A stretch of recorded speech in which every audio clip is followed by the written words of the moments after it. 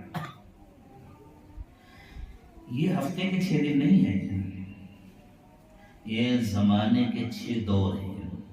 خود قرآن پاک میں جس طرح یوم کا لفظ استعمال ہوا ہے 24 گھنٹے کے لیے، یوم کا لفظ استعمال ہوا ہے 1000 سال کے لیے، اور یوم کا لفظ استعمال ہوا ہے 50,000 سال کے لیے۔ ایک جگہ اللہ تعالیٰ نے فرمایا وَإِنَّ يَوْمًا عِنْدَ رَبِّكَ كَأَلْفِ سَنَةٍ مِّمَّا تَعُدُّونَ، تمہارے رب کا ایک دن تمہارے کیلنڈر کے 1000 سال کے برابر ہوتا ہے۔ اور قیامت کے بارے میں اللہ تعالیٰ نے فرمایا فِي يَوْمٍ كَانَ مِقْدَارُهُ 50,000 سَنَةً، وہ ایسا دن ہوگا جس کی مقدار 50,000 سال کے برابر ہوگی۔ تو معلوم ہوا کہ یوم زمانے کی ایک مقدار کے لیے لفظ استعمال ہوتا ہے جو کم زیادہ ہو سکتا ہے۔ تو یہ 6 یوم 6 دن جن میں اللہ تعالیٰ نے زمین اور آسمان کو بنایا ہے، یہ کتنے بڑے بڑے تھے، ان میں کتنے 1000 سال گزرے یا کتنے لاکھ سال گزرے یا کتنے کروڑ سال گزرے، اللہ کو معلوم۔ یہ جو 6 دن میں زمین اور آسمان بنے، اسی میں ہماری زمین بھی ہے۔ اسی زمین سے اللہ تعالیٰ نے ہمارے جسم کو بنایا، اسی زمین سے اللہ تعالیٰ نے جانوروں کے جسم کو بھی بنایا، کیڑے مکوڑوں کو بھی بنایا، لیکن ان کو وہ مقام نہیں دیا جو اللہ تعالیٰ نے انسان کو دیا ہے، اس لیے کہ ان کی زندگی میں اور انسان کی زندگی میں ایک بنیادی فرق یہ ہے کہ ان کو اللہ تعالیٰ نے اپنی مرضی سے بس زندگی دے دی۔ اور ایک بات سمجھیں، جب اللہ تعالیٰ مادے میں زندگی پیدا کرتے ہیں، ذرا علماء اس بات کو غور سے سنیں، یاد رکھیں، جب اللہ تعالیٰ مادے میں زندگی پیدا کرتے ہیں تو وہ جو زندگی کی حقیقت ہوتی ہے اسی کو نفس کہتے ہیں، اس کے لیے روح شرط نہیں ہے، جو بھی اللہ کا حکم ہوتا ہے وہ روح ہے۔ لیکن انسان کو اللہ تعالیٰ جب اللہ تعالیٰ مادے میں زندگی پیدا کرتے ہیں تو وہ جو اللہ کا پیدا کرنے کا ارادہ ہوتا ہے، وہ جو اللہ تعالیٰ کا حکم ہوتا ہے کہ اس میں زندگی پیدا ہو جائے، یہی روح ہے۔ روح اللہ کے حکم کا نام ہے۔ لیکن اللہ تعالیٰ نے انسان کو جو روح عطا فرمائی ہے وہ کسی اور مخلوق کو نہیں دی ہے، وہ کسی اور جانور کو نہیں دی ہے، وہ کسی اور جاندار کو نہیں دی سوائے فرشتوں کے۔ فرشتوں کو اللہ تعالیٰ نے مخصوص روح عطا فرمائی ہے، کیونکہ ان کا جسم نہیں ہے اس لیے اللہ تعالیٰ نے ان کو الروح کہا ہے۔ فرشتوں کے سردار حضرت جبریل امین کو الروح الامین کہا گیا۔ وَإِنَّهُ لَتَنزِيلُ رَبِّ الْعَالَمِينَ نَزَلَ بِهِ الرُّوحُ الْأَمِينُ عَلَى قَلْبِكَ لِتَكُونَ مِنَ الْمُنذِرِينَ، اور کئی مقامات پر اللہ تعالیٰ نے ان کو الروح کہا ہے۔ انسان کو اللہ نے جو روح عطا فرمائی ہے اس کی اہمیت یہ ہے کہ اس روح کو اللہ نے اپنی ذات کی طرف منسوب کیا ہے۔ شریعت اسلامیہ نے اگر توحید کے مسئلے کو بالکل صاف اور واضح نہ کر دیا ہوتا تو شاید اس جملے سے گمراہی پیدا ہو جاتی کہ اللہ تعالیٰ نے روح کو اپنی طرف منسوب کر کے فرمایا کہ میں نے فرشتوں سے کہا تھا فَإِذَا سَوَّيْتُهُ وَنَفَخْتُ فِيهِ مِن رُّوحِي، وَنَفَخْتُ فِيهِ مِن رُّوحِي، من للتبعیض، والروح منسوبۃ الی اللہ عز وجل، جب میں اپنی روح میں سے کچھ حصہ اس کے اندر پھونک دوں، یہ ہے اس کا لفظ ذکر ہے، جب میں اپنی روح میں سے کچھ حصہ اس کے اندر ڈال دوں، اللہ فرشتوں سے کہہ رہے ہیں، تو پھر تم فوراً اس کے سامنے سجدے میں گر جانا، فَقَعُوا لَهُ سَاجِدِينَ۔ لیکن یہ بات سب کو معلوم ہے کہ اللہ تعالیٰ کا کوئی جسم نہیں ہے، اللہ تعالیٰ کا کوئی جز نہیں ہے، اللہ تعالیٰ کا کوئی حصہ نہیں ہوتا، اللہ کو سوچا نہیں جا سکتا، سمجھا نہیں جا سکتا، لَيْسَ كَمِثْلِهِ شَيْءٌ۔ اس لیے یہ بات بالکل واضح ہے، یہ جو اللہ تعالیٰ نے نسبت کی ہے، اس نسبت کے یہ معنی نہیں ہے کہ وہ روح اللہ کے وجود کا کوئی حصہ ہے، بلکہ اس نسبت عظمت کی جو معنی ہے کہ اللہ تعالیٰ نے ایسی کوئی دوسری روح نہیں پیدا کی جس کو اللہ نے یہ عظمت اور یہ مقام عطا فرمایا ہے کہ اس کو اپنی طرف منسوب کیا. خاص اہتمام کے ساتھ اللہ تعالیٰ نے عزت دی ہے انسان کو. اسی لیے فرمایا وَلَقَدْ كَرَّمْنَا بَنِي آدَمَ. یوں نہیں فرمایا کہ ہم نے انسانوں کو دوسروں کے لیے قابل احترام بنایا، فرمایا ہم نے انسان کو بہت عزت دی. وَحَمَلْنَاهُمْ فِي الْبَرِّ وَالْبَحْرِ. ہم نے اس کو بہت سارے اختیارات دیے ہیں، خشکی میں بھی، سمندر میں بھی. وَرَزَقْنَاهُ مِنَ الطَّيِّبَاتِ. ہم نے اس کے کھانے کے لیے بہت اچھی غذائیں پیدا کی ہیں. وَفَضَّلْنَاهُمْ عَلَى كَثِيرٍ مِّمَّنْ خَلَقْنَا تَفْضِيلًا. اور ہم نے اپنی بہت ساری مخلوق کے مقابلے میں اس کو بہت بلند مقام دیا. بلکہ جو انسان کامل ہے اس کو تو ساری مخلوق کے مقابلے میں سب سے بلند مقام عطا فرمایا ہے. اسی لیے رسول اکرم صلی اللہ علیہ وسلم معراج میں وہاں گئے جہاں کوئی نہیں جا سکتا، جہاں فرشتے بھی نہیں جا سکتے، جہاں فرشتوں کے سردار حضرت جبریل امین بھی نہیں جا سکتے، وہاں تشریف لے گئے رسول اکرم صلی اللہ علیہ وسلم. تو اللہ تعالیٰ نے انسان جسم اور روح کا مجموعہ بنایا. یہ روح جب جسم میں ملتی ہے، یہ روح جب کسی انسان کے لیے مخصوص کی جاتی ہے، جو سمجھے کہ ایک اصل روح ہے، جب اس میں سے کچھ حصہ نکال کر کے جیسے ندی سے پانی لے لیا جائے، جیسے سمندر سے پانی لے لیا جائے، ایک قطرہ لے لیا جائے، ایک بوتل میں لے لیا جائے، روح کے سلسلے میں بہت زیادہ تفصیلی علم کسی کو نہیں حاصل ہو سکتا. جو اشارے کیے ہیں ہمارے علماء نے، محققین نے، بس انہی سے استفادہ کر کے سمجھنے سمجھانے کے لیے کچھ باتیں آپ کی جا رہی ہیں. خود اللہ تعالیٰ نے روح کے بارے میں ارشاد فرمایا وَيَسْأَلُونَكَ عَنِ الرُّوحِ. لوگ آپ سے روح کے بارے میں پوچھتے ہیں، قُلِ الرُّوحُ مِنْ أَمْرِ رَبِّي. آپ کہہ دیجئے کہ روح تو عالم امر کی مخلوق ہے. وَمَا أُوتِيتُم مِّنَ الْعِلْمِ إِلَّا قَلِيلًا. اور تمہارے پاس علم بہت تھوڑا ہے، تم روح کی پوری تفصیل نہیں جان سکتے. لیکن جتنا ہم کو کتاب و سنت سے معلوم ہوا اور کتاب و سنت میں غوطہ لگانے والے محقق علماء کرام کے اقوال سے، ان کی باتوں سے جو باتیں سمجھ میں آئیں، ان کا خلاصہ عرض کرنے کی کوشش کی جا رہی ہے کہ جب اللہ تعالیٰ روح کے کسی حصے کو کسی کے لیے مخصوص کر دیتے ہیں کہ یہ فلاں کے لیے اور اس کے ذریعے فلاں کو زندگی دی جائے گی، تو پھر جو زندگی وجود میں آتی ہے اس کو نفس. نفس بھی مادے کا نام نہیں ہے، نفس بھی ایک غیر مادی حقیقت ہے. وہ دنیا میں مادے کے ساتھ شامل ہوتا ہے، اس کے ذریعے سے مادے کو زندگی ملتی ہے. اسی لیے مادہ بدلتا رہتا ہے، نفس نہیں بدلتا. یہ جو ہمارا جسم ہے تو خالص مادی وجود ہے، یہ تو 7 سے 8 سال میں مکمل بدل جاتا ہے. روزانہ تقریباً 10 لاکھ ٹیشوز، 10 لاکھ خلیے جسم کے بے جان ہو جاتے ہیں، مردہ ہو جاتے ہیں. اور ہم جو کھانا کھاتے ہیں، ہم جو غذائیں استعمال کرتے ہیں، ان کے ذریعے سے نئے خلیے بنتے رہتے ہیں. اور اس کے نتیجے میں ڈاکٹر صاحبان کہتے ہیں کہ تقریباً 120 دن میں جسم کا پورا خون بدل جاتا ہے، اور تقریباً 120 دن میں ہر خلیہ بدل جاتا ہے، ہر سیل بدل جاتا ہے. اور 7 سال یا 8 سال میں پورا جسم بدل جاتا ہے. لیکن اس کے باوجود ہم نہیں بدلتے. کیوں؟ اس لیے کہ ہمارا مادی جسم بدلتا ہے، ہمارا نفس نہیں بدلتا. نفس تو وہی رہتا ہے، اور نفس ہی اصل ہے. جب موت آتی ہے تو اس نفس کو اللہ تعالیٰ نکال لیتے ہیں، جس کو ہم عام طور سے کہتے ہیں روح کو اللہ نے نکال لیا، کیونکہ روح کے ذریعے نفس کو زندگی ملی ہوتی ہے. اس لیے ہم عام زبان میں سمجھتے ہیں ایک جسم ہے، ایک روح ہے، اصل نفس ہے.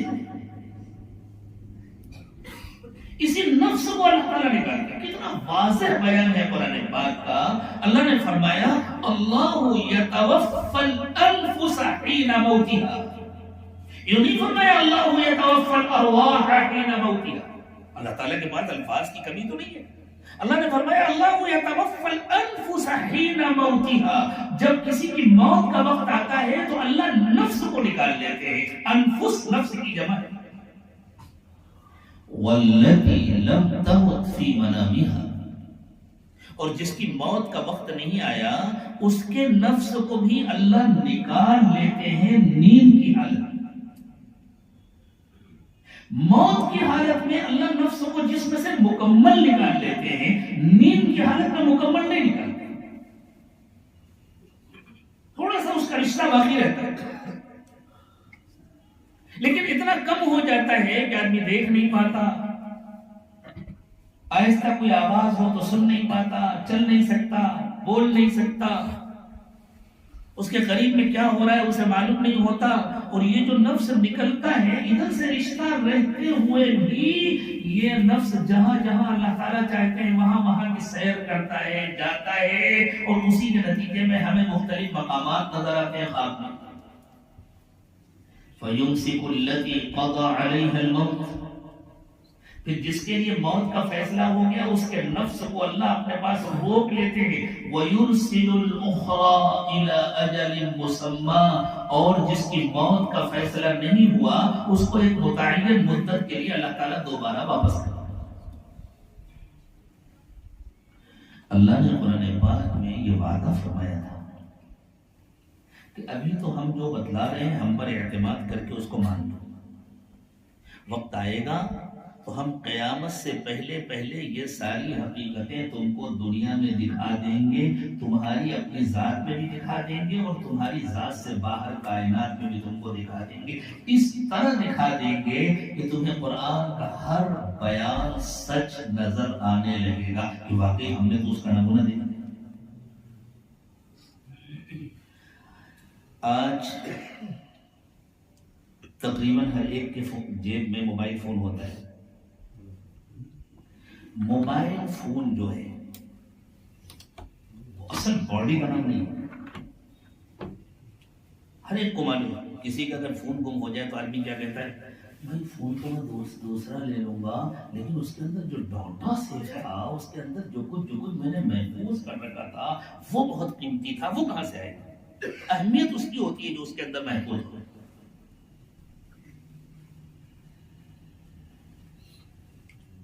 اگر کسی موبائل کا پورا ڈاٹا گوگل کو ٹرانسفر کر دیا پورا اور پھر اس موبائل کو صاف کر دیا تو وہ صرف ایک ڈبہ رہے گا. اب اس ڈبے کو کچل دیا، پتھروں کے درمیان کچل دیا، تندور میں ڈال دیا. اب کیا تو تندور ہوتا نہیں ہوگا، کیا تو چاول گئے. ہم نے بچپن میں قصہ سنا تھا، کہتے ہیں کوئی بنگال کے ساتھ تھے، وہ یو پی چلے گئے، انہوں نے وہاں تندور دیکھا. یہ اصل عربی لفظ تنور ہے جو اردو میں تندور ہو گیا. تو انہوں نے وہاں تندور دیکھا، اب اس میں باورچی نان پائی جھک جھک کر کے روٹی لگا رہے ہیں. تو حیرت سے کہا اللہ کی قدرت، بندے کی حکمت، کنویں میں روٹی پکتا ہے، کنویں کے اندر روٹی پکتا ہے. ہم نے یہ قصہ اپنے بچپن میں سنا تھا جب بنگال نہیں دیکھا. تو اس موبائل کو آپ کوٹ کر کے ٹکڑے ٹکڑے کر کے تندور میں ڈال دیں، ندی میں ڈال دیں، کنویں میں ڈال دیں، زمین کھود کر دفن کر دیں. کیا چیز ختم ہو گئی؟ باڈی. اصل جو اس میں سب سے اہم چیز ہے وہ تو ختم نہیں. اب آپ دوسرا پیس لیں اور دوسرا پیس لا کر کے اس میں وہ کوڈ ڈالیں جو اس کا تھا، سارا ڈاٹا اس میں ہے. یہ جو نکل کر چلا گیا نا یہ نفس سے، اور یہ جو باقی رہ گیا یہ جسم ہے. قبر میں ہم جسم کو دفن کرتے ہیں، نفس محفوظ رہتا ہے. برزخ کے احوال کا سامنا نفس کو ہوتا ہے. اسی لیے ہمیں قبر میں کچھ نظر آئے یا نہ نظر آئے لیکن نفس تو زندہ ہے، نفس تو باقی ہے. اللہ تعالیٰ چاہتے ہیں تو اسے خوشیاں عطا فرماتے ہیں، اللہ چاہتے ہیں تو اس کو عذاب دیتے ہیں۔ القبر اما روضۃ من ریاض الجنہ واما حفرۃ من حفر النار، او کما قال علیہ الصلوۃ والسلام، قبر یا تو جنت کی کیاری ہوتی ہے، جہنم کا بڑا۔ اور اللہ کبھی کبھی اپنی قدرت دکھاتے ہیں کہ باڈی کو بھی محفوظ رکھتے ہیں، جیسے شہداء کرام کے جسم قبروں میں محفوظ رہتے ہیں، انبیاء کرام علیہ السلام کے جسم اور زیادہ بدرجہ اولا محفوظ رہنا چاہیے، اس لیے کہ شہید تو شہید بنتا ہے نبی کے صدقے میں۔ کوئی آدمی چاہے جتنا بہادر ہو، خدا مجھے دل بہتر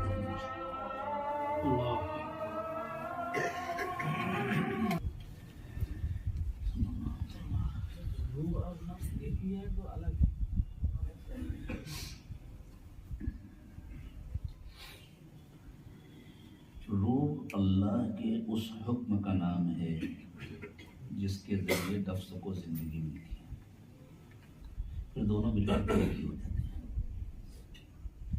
اب اس میں اگر کچھ مغایرت بھی ہو تو اللہ ہی کو معلوم ہے، ہم انسانوں کے لیے اس کو بہت زیادہ سمجھنا آسان نہیں ہے، لیکن جتنی بار یہ عاجز طالب علم کتاب و سنت میں غور کر کے اب تک سمجھ سکا ہے، اس کا حاصل یہ ہے کہ روح اللہ کے اس حکم کا نام ہے جس کے ذریعے سے نفس کو زندگی ملتی ہے، پھر وہ دونوں ایسے ساتھ ہو جاتے ہیں کہ ان کو الگ الگ نہیں کیا جا سکتا۔ اور بہت سارے مقامات پر قرآن پاک میں نفس کی جگہ روح کا لفظ بھی استعمال ہوا ہے۔ بزرگوں کے یہاں بہت سارے بیانات میں جب وہ کہتے ہیں روح روح روح، تو اس سے مراد وہ نفس، چونکہ نفس کو زندگی ملی ہے روح کے ذریعے، وہ آ کر کے شامل ہو گئی۔ پھر دنیا میں جو عنصری زندگی ہے، جو مادی زندگی ہے، اس میں جسم بھی ہوتا ہے، لیکن یہ جسم بدلتا رہتا ہے، اور قبر میں جانے کے بعد پھر جسم سڑ جاتا ہے، گل جاتا ہے۔ اللہ تعالیٰ جن کے جسموں کو چاہتے ہیں محفوظ رکھتے ہیں، جیسے شہداء کرام کے جسموں کو محفوظ رکھتے ہیں، اور جن کے محفوظ نہیں بھی ہیں ان کو اللہ تعالیٰ قیامت کے دن دوسرا جسم عطا فرما دیں گے۔ اسی لیے جب نفس کو دوسرا جسم ملے گا تو اس کا وہ جسم گویا اس کا جوڑا ہے، تو اللہ نے فرمایا وَإِذَا النُّفُوسُ زُوِّجَتْ، قیامت کے دن نفوس کو جوڑا مل جائے گا، ان کو پھر جسم عطا کر دیا جائے گا، پھر کھڑے ہو جائے گا۔ تو یہ جو روح ہے جس کے ذریعے نفس کو زندگی ملی ہے، جس کے ذریعے نفس بنا ہے، یہ روح چونکہ عالم امر کی مخلوق ہے، اور عالم امر 100% نورانی عالم ہے، وہاں الگ سے روشنی کی ضرورت نہیں ہے۔ عالم خلق 100% ظلمانی عالم ہے، یہاں ہر چیز تاریک ہے۔ مٹی اٹھا کر دیکھیے تو تاریک ہے، لوہا اٹھائیے تو تاریک ہے، پانی اٹھائیے تو تاریک ہے، یہاں زمین سے آسمان تک ہر چیز تاریک ہے۔ یہاں روشنی کے لیے الگ سے انتظام کرنا پڑتا ہے۔ عالم امر میں عرش کے اوپر کوئی چیز تاریک نہیں ہے، وہاں ہر چیز روشن ہے، ہر چیز اپنی ذات سے روشن ہے، وہاں الگ سے روشنی کی ضرورت نہیں ہوتی۔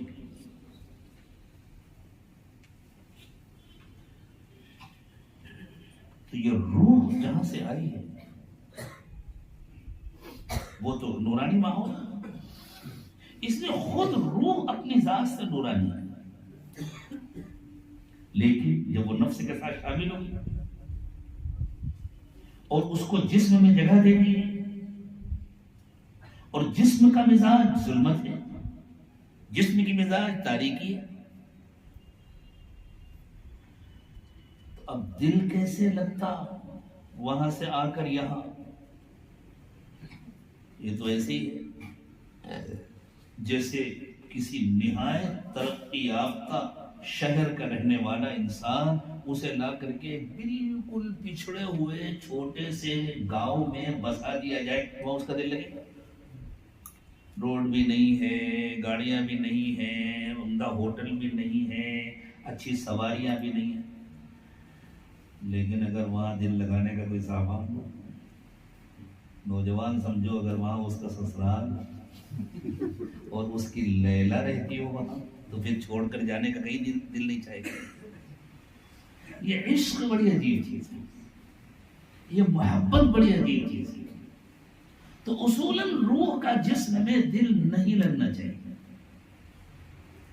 اصولاً روح کا دنیا میں دل نہیں لگنا چاہیے، یہاں ظلمت ہی ظلمت ہے، لیکن اللہ چاہتے ہیں کہ جتنی زندگی اللہ تعالیٰ نے عطا فرمائی ہے اتنی زندگی انسان دنیا میں گزارے، اس لیے اللہ تعالیٰ نے اس نفس کو مادیت سے اور جسم سے ایسی بے پناہ محبت عطا فرما دی ہے کہ وہ اس محبت پہ سب کچھ بھول گیا۔ جیسے امریکہ کا کوئی لڑکا آپ کے بنگال کے کسی گاؤں میں آئے اور کسی کے زلفوں کا اسیر ہو جائے، بات سمجھانی پڑتی ہے، اس لیے ابھی مثالوں کے بغیر بات سمجھ میں نہیں آئے گی۔ ہمارے بزرگوں نے جیسے مولانا روم رحمۃ اللہ علیہ نے جو اتنا زیادہ لیلا مجنوں کا تذکرہ کیا ہے، تو ایسا نہیں ہے کہ وہ لیلا مجنوں کی کہانی بیان کرنے کے لیے ہی انہوں نے مثنوی کے اشعار کہے ہیں، بات سمجھانے کے لیے انہوں نے وہ نمونے پیش کیے۔ آپ سوچیں کوئی بیچارہ امریکہ کا لڑکا ہے نہایت ترقی، فرض کر لیجیے صدر امریکہ کا بیٹا ہو، امریکہ کے سب سے بڑے تاجر کا بیٹا ہو، اور وہ آیا بنگال گھومنے کے لیے اور کسی کے زلفوں کا اسیر ہو گیا، تو اسے تو اس کا گاؤں بھی اچھا لگے گا، اس کا گھر بھی اچھا لگے گا، اس کی گلی بھی اچھی لگے گی، بلکہ اس کی گلی کا کتا بھی اچھا لگے گا۔ مجنوں کا تو یہی حال تھا۔ یہ عشق بڑی عجیب چیز ہے۔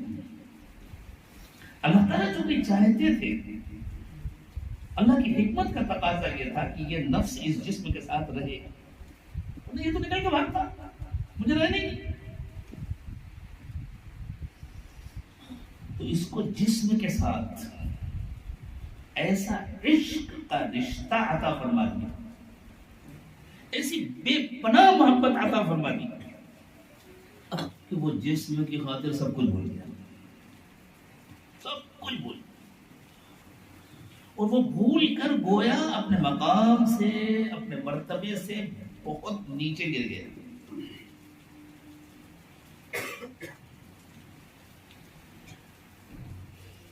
خالص جسم اللہ تعالیٰ نے جانوروں کو عطا فرمایا، جانوروں کے جتنے تقاضے ہیں وہ خالص جسم کے تقاضے ہیں۔ جانوروں کو تو اللہ تعالیٰ نے ایسی کوئی اعلیٰ درجے کی روح نہیں عطا فرمائی، اس لیے جانوروں کو عبادت نہیں کرنا، جانوروں کو روزہ نہیں رکھنا، جانوروں کو نمازیں نہیں پڑھنی، جانوروں کو حج نہیں کرنا، جانوروں کو بیٹھ کر کے ذکر نہیں کرنا، لیکن چونکہ جب جانوروں کو تذکرہ آئے گا تو ظلمت ہوگی، اس سے کوئی گھبرانے کی بات نہیں، اللہ کی طرف متوجہ ہو جائیں، انشاءاللہ پھر نور آ جائے گا۔ دل سے اللہ کو یاد کریں، اللہ چاہیں گے تو پھر روشنی ہو جائے گی۔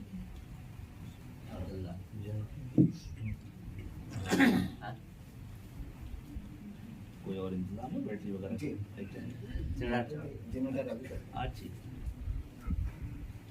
یہ سب ہوتا رہتا ہے دنیا میں، ان چیزوں سے گھبرانا نہیں چاہیے۔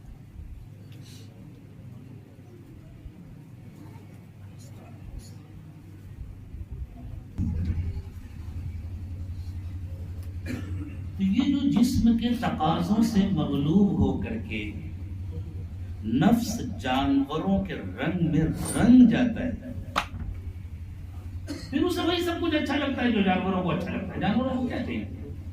کھانا پینا اور موج مستی کرنا، پھر انسان وہی کرتا ہے، بس اچھا کھانے کو مل جائے، اچھا پینے کو مل جائے، اور اس کے ساتھ ساتھ کیونکہ اللہ تعالیٰ نے انسان کو اعلیٰ درجے کی صلاحیتیں بھی عطا فرمائی ہیں، تو وہ صلاحیتوں کا استعمال کر کے اپنی زندگی کو جانور سے بہتر بنانا چاہتا ہے، جانوروں سے اچھا گھر ہو جائے، جانوروں سے اچھی سواری ہو جائے، اور وہ بیچارہ جانوروں کا مقابلہ نہیں کر پاتا۔ انسان جانوروں کا مقابلہ نہیں کر سکتا، انسان کی جتنی ترقی ہے وہ اس کی کمزوری کا اعتراف ہے۔ ہمیں پانی میں سفر کرنا تو کشتی چاہیے، کیوں؟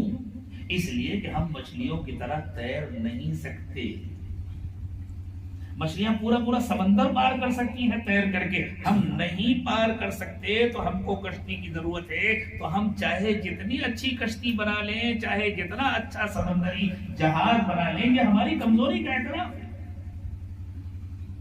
ہمیں لمبا سفر کرنا ہے تو ہم کو ہوائی جہاز چاہیے. کیوں؟ اس لیے کہ ہم پرندوں کی طرح اڑ نہیں سکتے ہیں. یہ ہماری کمزوری کا اعتراف ہے. پرندے تو بر اعظموں کا سفر کرتے ہیں, یورپ سے چلتے ہیں, افریقہ آتے ہیں, افریقہ سے چلتے ہیں, ایشیا آتے ہیں, اڑ کر آتے ہیں, اڑ کر جاتے ہیں. ہم کمزور ہیں, ہم پرندوں کی طرح اڑ نہیں سکتے. اس لیے ہمیں اڑنے کے لیے سواری کی ضرورت ہے, ہمیں ہوائی جہاز کی ضرورت ہے. تو ہمارا ہوائی جہاز ہماری کمزوری کا اعتراف ہے. ہماری سمندری کشتیاں, سمندری سواریاں ہماری کمزوری کا اعتراف ہے. ہماری موٹر سائیکلیں ہماری کمزوری کا اعتراف ہے. ہم چیتوں کی طرح دوڑ نہیں سکتے, ہم گھوڑوں کی طرح دوڑ نہیں سکتے, اس لیے ہمیں موٹر سائیکل کی ضرورت ہے. ہماری کاریں, ہماری ٹرینیں, ہماری بسیں, یہ سب ہماری کمزوری کا اعتراف ہے. انسان جانور بن کے اشرف المخلوقات نہیں بن سکتا. وہ جانوروں کا مقابلہ نہیں کر سکتا. وہ کھانے میں جانور کا مقابلہ نہیں کر سکتا. بہت سارے جانور انسانوں سے زیادہ کھاتے ہیں. وہ پینے میں جانور کا مقابلہ نہیں کر سکتا. بہت سارے جانور انسانوں سے زیادہ پیتے ہیں. وہ دوڑنے میں جانور کا مقابلہ نہیں کر سکتا. وہ تیرنے میں جانور کا مقابلہ نہیں کر سکتا. وہ اڑنے میں جانور کا مقابلہ نہیں کر سکتا. اس سے آگے کی ایک اور بات ہے جس کو مہذب مجلسوں میں ذکر کرتے ہوئے اچھا نہیں لگتا. وہ جو اپنی جنسی ضرورتیں پوری کرتا ہے وہ اس میں بھی جانور کا مقابلہ نہیں کر سکتا. ساری دنیا کا بڑا سے بڑا پہلوان کسی کتے کا مقابلہ نہیں کر سکتا. جسم کے جتنے تقاضے ہیں ان تقاضوں کو پورا کرنے میں انسان جانوروں کا مقابلہ نہیں کر سکتا ہے. انسان کی ساری ترقیات اس حقیقت کا اعتراف ہے کہ ہم جانوروں سے بہت کم ہیں, ہم جانوروں کا مقابلہ نہیں کر سکتے. انسان تو جانور سے اوپر اس وقت اٹھتا ہے جب وہ اپنے روحانی تقاضے پورا کرتا ہے, جب وہ اللہ کو پہچانتا ہے, جب وہ عالم بالا کا سفر کرتا ہے, جب اس کو وہ عظمت حاصل ہوتی ہے, تب جا کر وہ اشرف المخلوقات بنتا ہے, تب جا کر وہ انسان جانوروں سے بلند تر ہوتا ہے.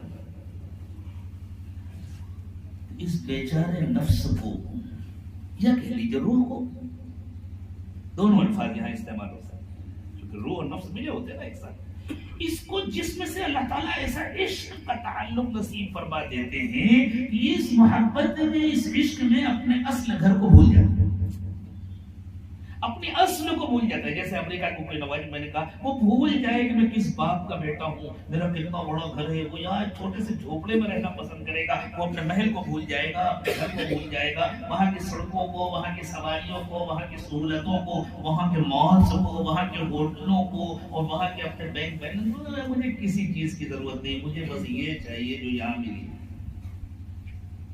ہوتا ہے نہیں, تجربہ تو خیر سب کے ہیں, لیکن سب کی کہنے کی ہمت نہیں ہوتی, سب کے اعتراف کرنے کی ہمت نہیں. تو بالکل اسی طرح یہ اپنی حقیقت کو بھول جاتا اور لت پت ہو جاتا ہے مادیت. اس کے نتیجے میں جسم میں تو ظلمت ہوتی ہے, اس میں بھی ظلمت پیدا ہو جاتی ہے. روح کا مرکز دل ہے تو نفس کا بھی وہی مرکز ہو. روح اپنی ذات سے نورانی ہے تو دل کو نورانی ہونا چاہیے نا. اور دل سے مراد یہ دھڑکنے والا, پمپنگ کرنے والا, گوشت کا لتھڑا نہیں ہے, جو مزغہ ہے وہ نہیں ہے. دل سے مراد لطیف ہے, قلب ہے, وہ نہ نظر آنے والی حقیقت جس کو قلب کہا گیا. بزرگوں نے فرمایا کہ کشف کی نظر سے اگر اسے دیکھا جائے تو جو بالکل جسم کے تقاضوں میں ڈوبا ہوتا ہے اس کا دل کوئلے کی طرح سیاہ ہوتا ہے. جیسے کوئلہ ہوتا ہے کالا, ایسا وہ سیاہ ہوتا ہے. اب انبیاء کرام علیہ السلام کیا کرتے ہیں یہ سمجھیں. حضور اکرم صلی اللہ علیہ وسلم کا کوئی سچا وارث وہ بھی تو وہی کام کرتا ہے جو انبیاء کرام نے کیا. نبی اکرم صلی اللہ علیہ وسلم چونکہ خاتم النبیین ہیں, پہلے جو کام ہر زمانے میں انبیاء کرام علیہ السلام بذات خود کرتے تھے, حضور اکرم صلی اللہ علیہ وسلم کی ختم نبوت سے وہ قیامت تک کے لیے حضور کے وارثوں کے سپرد کر دیا گیا. تو حضور کا کوئی وارث جو کام کرتا ہے وہ اصل نبی کا ہی کام ہے. جب وہ توجہ ڈالتا ہے، اور یہ جو توجہ ہوتی ہے نا، یہ کھینچنے کا کام کرتی ہے، کھینچتی ہے توجہ، جذب کا کام کرتی ہے۔ جب وہ توجہ ڈالتا ہے، اور یہ انسان بھی تھوڑی سی ہمت کر لیتا ہے۔ انسان کو اللہ تعالیٰ نے مکلف بنایا ہے، وہ با اختیار مخلوق ہے، اس لیے اس کے اپنے ارادے کے بغیر، اس کی ہمت کے بغیر کوئی کام نہیں ہوتا۔ جو خود ارادہ نہیں کرتا اس کو خاتم النبیین بھی کھینچ کر اللہ تک نہیں پہنچا سکتا، لیکن جس کا اپنا ارادہ ہو جاتا ہے، پھر اس کے اوپر جیسی مضبوط توجہ پڑتی ہے ایسی اس کی پرواز ہوتی ہے۔ جیسے بھئی ہوائی جہاز میں بیٹھ کر کے اڑ سکتے ہو، لیکن سوار تو تمہیں خود ہونا پڑے گا نا۔ تم نہیں سوار ہوگے تو ہوائی جہاز اڑ جائے گا، تم کھڑے رہ جاؤ گے، تم دیکھتے رہ جاؤ گے۔ ٹرین میں بیٹھ کر کے تم تیز رفتاری سے سفر کر سکتے ہو، لیکن تمہیں سوار تو ہونا پڑے گا، پھر باقی کام ٹرین کرے گی، لیکن سوار تو تمہیں ہونا پڑے گا۔ تمہیں بس میں سوار تو ہونا پڑے گا، تب بس لے کر تمہیں کہیں جائے گی۔ اگر تم کھڑے رہ جاؤ بس چلی جائے گی، دیکھتے رہ جاؤ گے۔ اس لیے انسان کو ارادہ کرنا پڑتا ہے۔ جب انسان ارادہ کرتا ہے کہ میں اپنی اصل سے جڑوں، اور پھر کسی اللہ والے کی اسے توجہ بھی مل جاتی ہے، پھر وہ اس کی ہدایت کے مطابق اللہ کو یاد کرتا ہے، اللہ کا ذکر کرتا ہے، تو اس کی پرواز شروع ہوتی ہے، وہ اپنی اصل کی طرف سفر کرنا شروع کرتا ہے۔ یہ جو عالم امر کے 5 لطائف ہیں انسان کے سینے کے اندر، ان میں سے ہر لطیفہ یہ سفر کرتا ہے، اور جب وہ اپنی اصل میں جا کر شامل ہوتا ہے، اسے یاد آتا ہے میں تو یہاں کا ہوں، اور وہ وہاں پورا روشن ہو جاتا ہے، منور ہو جاتا ہے۔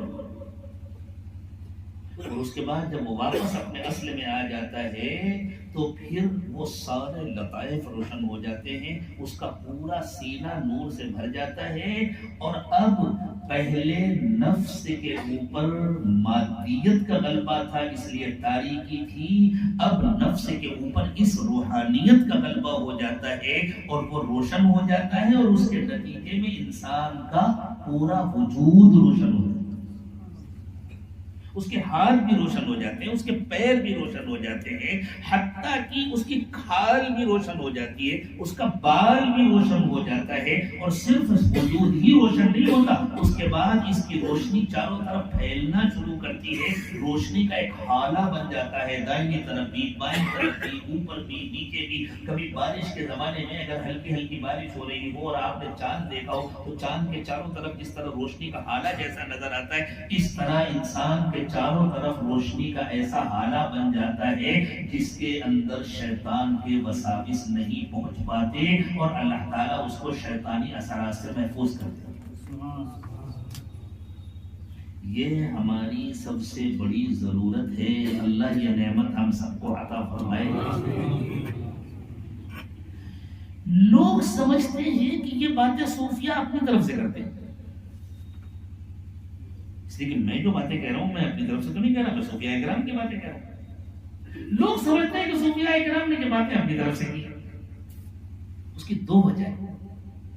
عام طور سے کتاب و سنت میں گہری نظر نہیں ہوتی، اس لیے لوگ سمجھتے ہیں کہ صوفیاء اپنی طرف سے کہہ رہے ہیں، اور عام طور سے جو سامعین ہوتے ہیں ان کی بھی گہری نظر نہیں ہوتی، اور عموماً صوفیاء کو بھی اس کا علم نہیں ہوتا کہ یہ باتیں خود کتاب و سنت میں کہا ہے،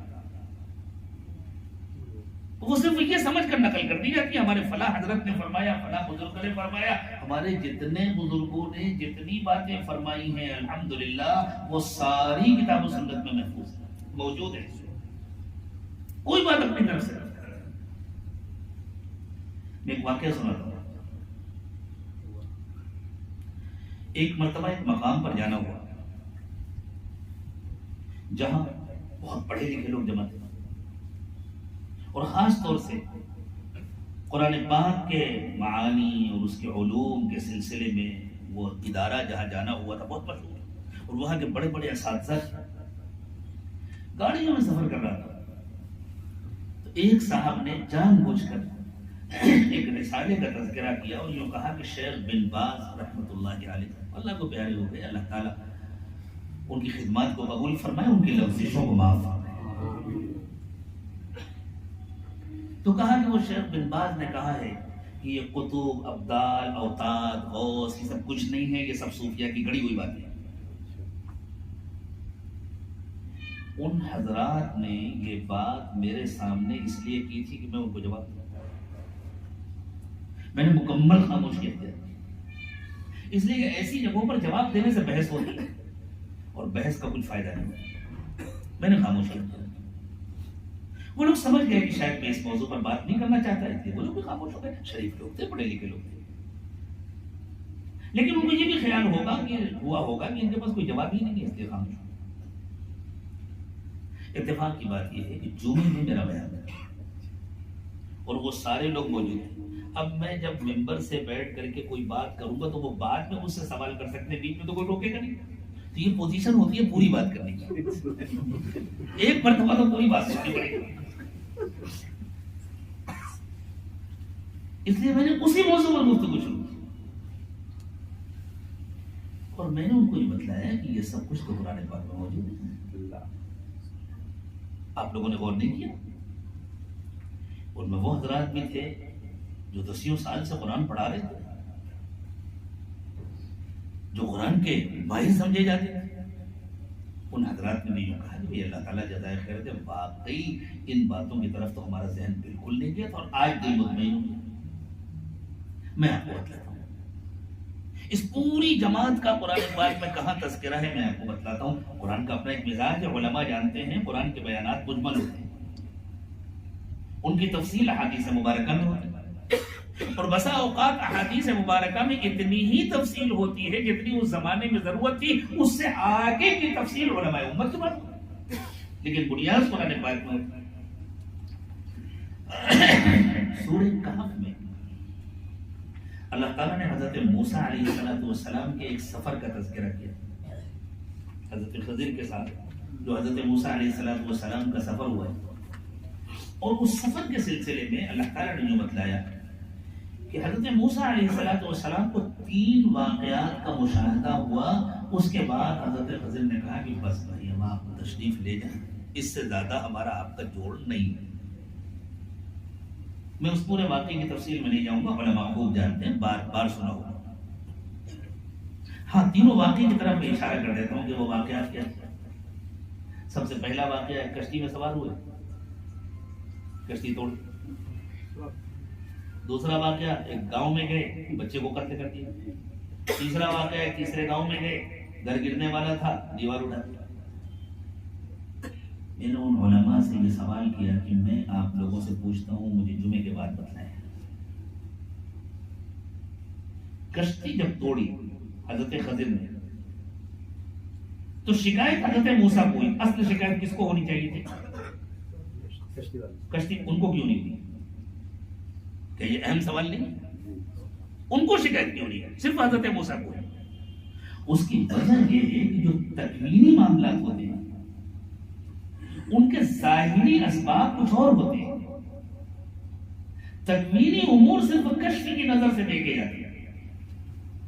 تو یہ تکوینی معاملہ تھا کہ حضرت خضر علیہ السلام کے تصرف سے کشتی ٹوٹی، جس کو حضرت موسیٰ علیہ السلام نے جو کہا کہ آپ نے ان کی کشتی توڑ دی، ظاہری سبب ایسا نظر آیا کہ کسی کو اعتراض ہو ہی نہیں سکتا تھا۔ مثلا کشتی کنارے لگ رہی تھی، اس زمانے میں ندیوں میں لمبے لمبے سفر ہوتے تھے، سمندروں میں سفر ہوتے تھے، فرض کر لیجیے ایسا کچھ ہوا، کشتی کنارے لگ رہی تھی، کسی چٹان سے ٹکرائی اور اس کا ایک تختہ ٹوٹ گیا، لیکن ٹوٹا ایسا جس سے کشتی میں عیب ہو جائے، دور سے عیب نظر آئے، ڈوبنے نہ پائے۔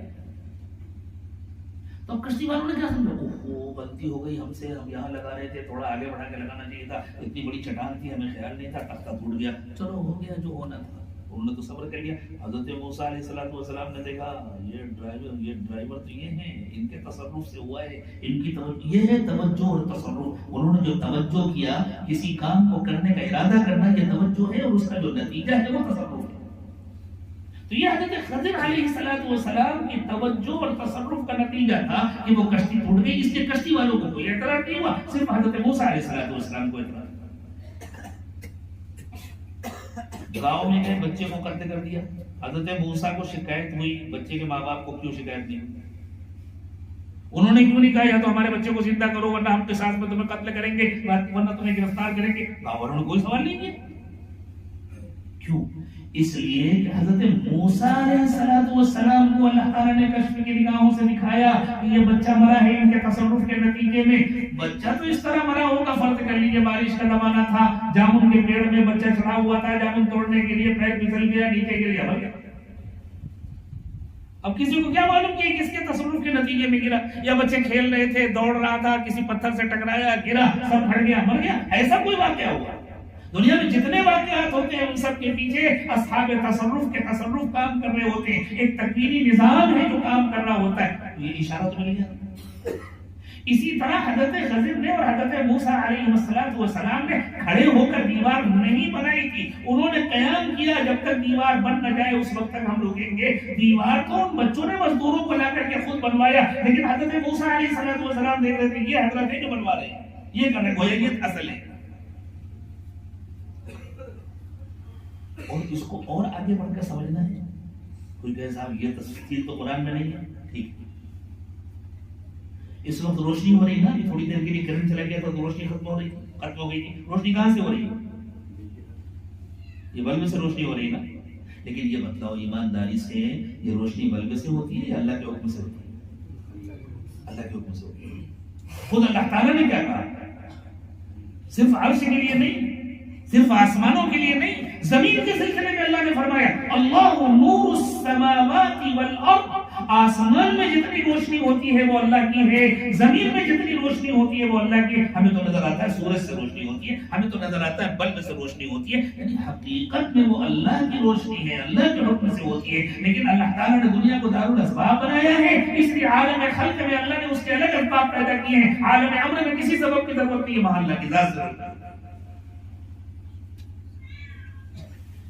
یہ بات ہوا. اب جب سیدنا موسیٰ علیہ السلام رخصت ہونے لگے تو انہوں نے کہا کہ ٹھیک ہے آپ جا رہے ہیں، اب میں آپ کو تینوں واقعات کی حقیقت بتلا دیا. فرمایا اما السفینہ، کشتی میں نے اس لیے توڑی تھی کہ یہ بیچارے سیدھے سادے ایمان والے نوجوان تھے جنہوں نے نئی کشتی بنائی تھی، اس کے ذریعے روزی کما رہے تھے. جیسے کوئی نیا رکشہ لایا، جیسے کوئی نئی ٹیکسی خرید کر کے لایا اور الیکشن کا زمانہ ہو اور ساری گاڑیاں پکڑی جا رہی ہوں، الیکشن کی ڈیوٹی میں لگائی جا رہی ہوں. جو بھی سمجھدار آدمیوں کو کہے بھائی گاڑی گھر میں کھڑی کرو، 4 دن نہ کماؤ چلے گا ورنہ 1 مہینے کے لیے گاڑی ضبط ہو جائے گی، ملے گی. ہوتا ہی. تو بیچارے انہوں نے نئی کشتی بنائی تھی، وہ جا رہے تھے، انہیں کچھ پتا نہیں تھا آگے بڑا ظالم معاشرہ تھا. اگر وہ اس کے اقتدار میں، اگر اس کی حکومت میں داخل ہو جاتے تو وہ اپنا ایک بحری بیڑا بنا رہا تھا اور اس نے آرڈر دیا ہوا تھا جتنی اچھی کشتیاں ہوں سب پہ قبضہ کر لینا. ان سے کون پوچھنے والا؟ اس زمانے میں بادشاہوں سے، اور اس زمانے میں کیا آج بھی ظالموں سے کون پوچھنے والا ہے؟ اقوام متحدہ بنی ہے دنیا کے کمزور ملکوں کے لیے، جو طاقتور ہے ان سے کوئی پوچھنے والا.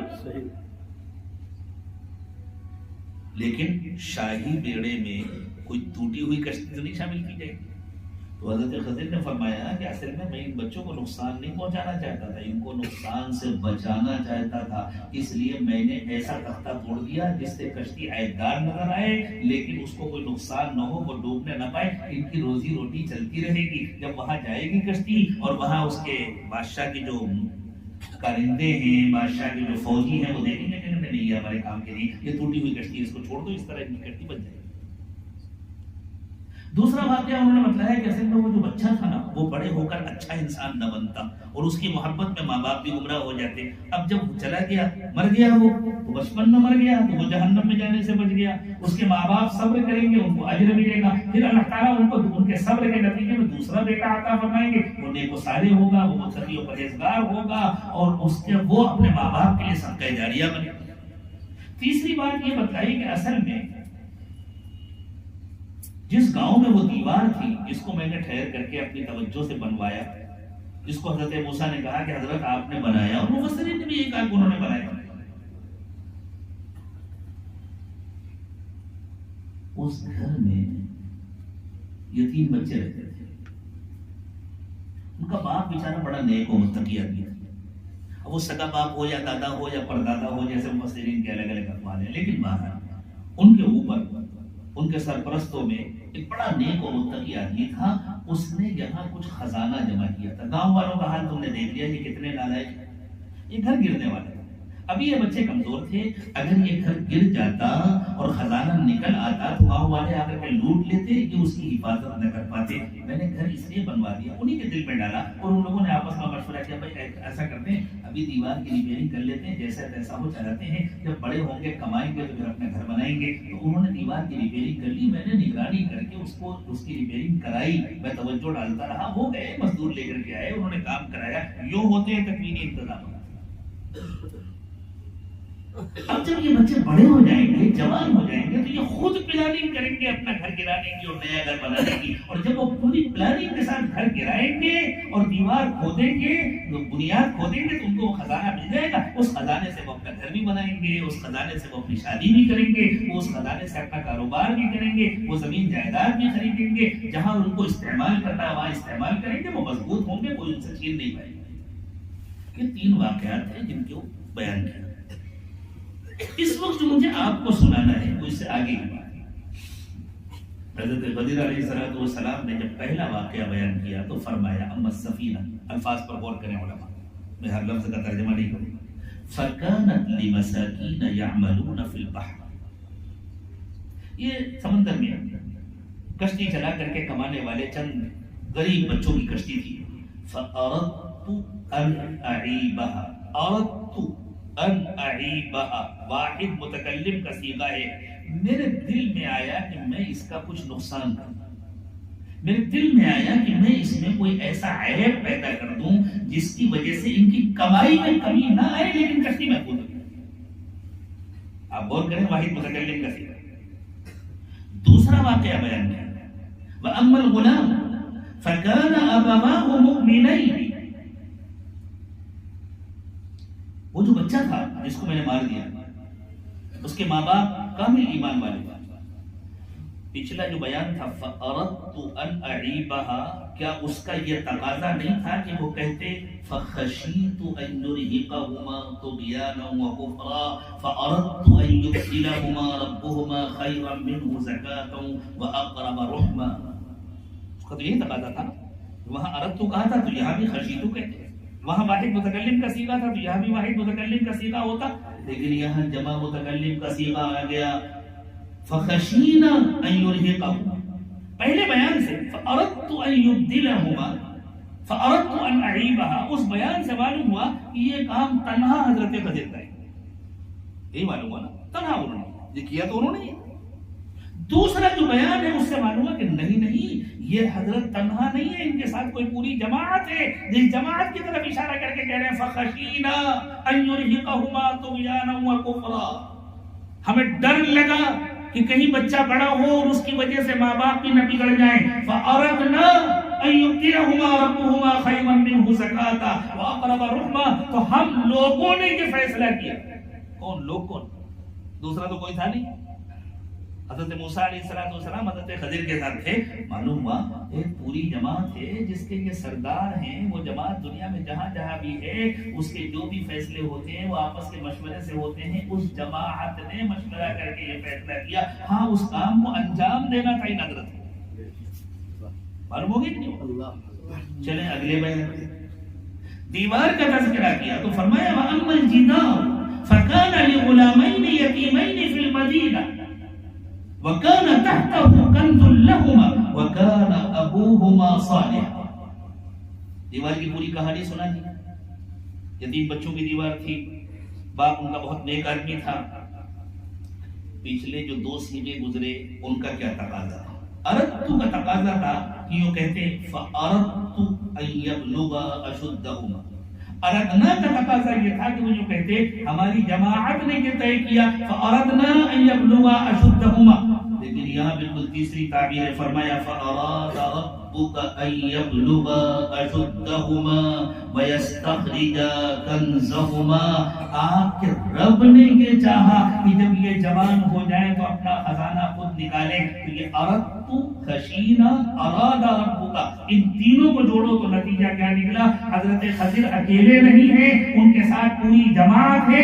اسی جماعت کے افراد کو تو صوفیاء کرام نے نام دیے ہیں، اور نام میں کیا اعتراض ہے؟ لکل من یستریح ما شاء، جس کا جو جی چاہے نام رکھے. آپ اپنے بیٹے کا نام عبداللہ رکھے، عبدالرحمان رکھے، محمد رکھے، احمد رکھے، اس میں کیا اشکال ہے؟ تو صوفیہ نے صرف نام رکھے ان کے، کسی کو غوث کہا، کسی کو قطب کہا، کسی کو اوتاد کہا، کسی کو اور کوئی نام دیا، لیکن اس پوری جماعت کا ثبوت تو قرآن پاک میں موجود ہے. حضرت خضر اس جماعت کے امام ہیں، حضرت خضر اس جماعت کے سب سے اعلیٰ منصب پر فائز ہوتے ہیں. اور تیسرے بیان میں یہ اشارہ کر دیا کہ وہ جماعت جو بھی فیصلے کرتی ہے وہ اپنی مرضی سے نہیں کرتی، وہ اصل میں اللہ تعالیٰ کی منشا ہوتی ہے، اللہ کی منشا کے مطابق وہ جماعت فیصلہ کرتی ہے. یہ ہے اردت خشینا اراد ربک ان یبلغ اشدہما ویستخرج کنزہما. اس کے بعد میں کوئی ناسمجھ یہ کہہ سکتا ہے کہ یہ صوفیہ کی گھڑی ہوئی بات ہے؟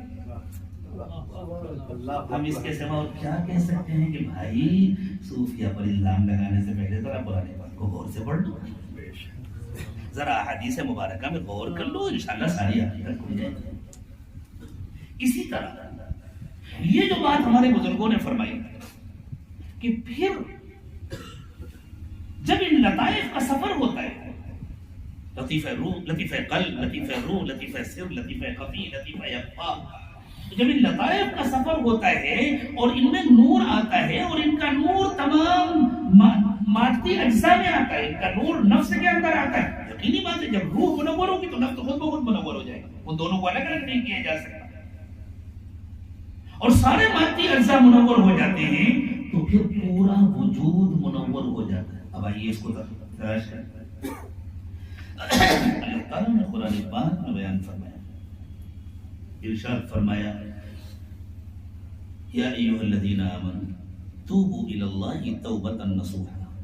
ایمان والو آؤ اللہ کی طرف واپس آ جاؤ، سچے دل سے واپس آ جاؤ. عسیٰ ربکم ان یکفر عنکم سیئاتکم، آ جاؤ اللہ تعالیٰ تمہاری غلطیوں کو معاف کر دے. وَيُدْخِلَكُمْ جَنَّاتٍ تَجْرِي مِن تَحْتِهَا الْأَنْهَارُ، اور تمہیں ایسے جنتوں میں داخل کر دیں گے جن کے نیچے سے نہریں بہتی ہیں.